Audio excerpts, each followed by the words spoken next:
ati Kenya muamke asubuhi, ati Rais wa Kenya ati Rigathi Gachagua.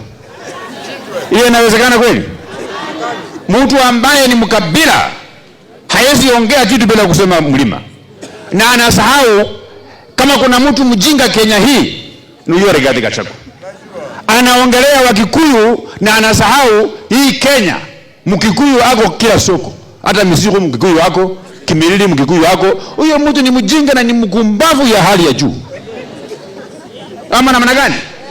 Kama tungekuwa na mtu ambaye inafaa ahubiri amani kwa sababu jamii yake iko kwa kila sehemu ya Kenya, ni huyo Rigathi Gachagua.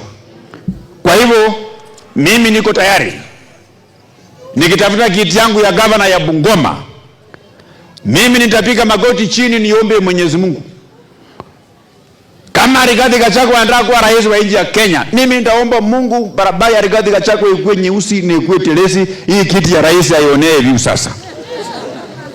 Sababu hiyo itakuja kuokoa Kenya yetu hii hapa hivi.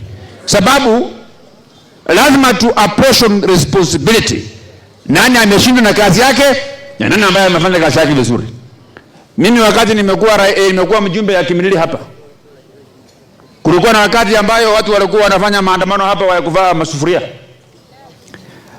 Watu ambao unajua rais wa nchi ya Kenya ukienda kwake kutafuta unatumia akili ambayo uko naye.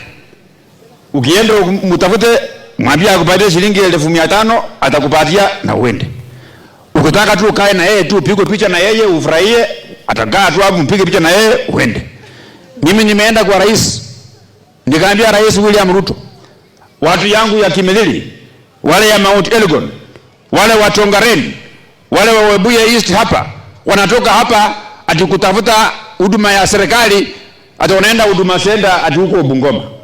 Akaniambia tunajua sheria ya serikali hairuhusu county ikuwe na Huduma Center mbili. Mimi nikabadilisha nikaongea Kizungu hapo nikamkoroga akakubali. Akanipatia pesa ya kujenga Huduma Center yangu hapo Kimilili. Hiyo ndio akili ile ambayo mimi nilitumia. Pia wakati nilikuja hapo nikasema mimi nataka kuwa governor ya Bungoma.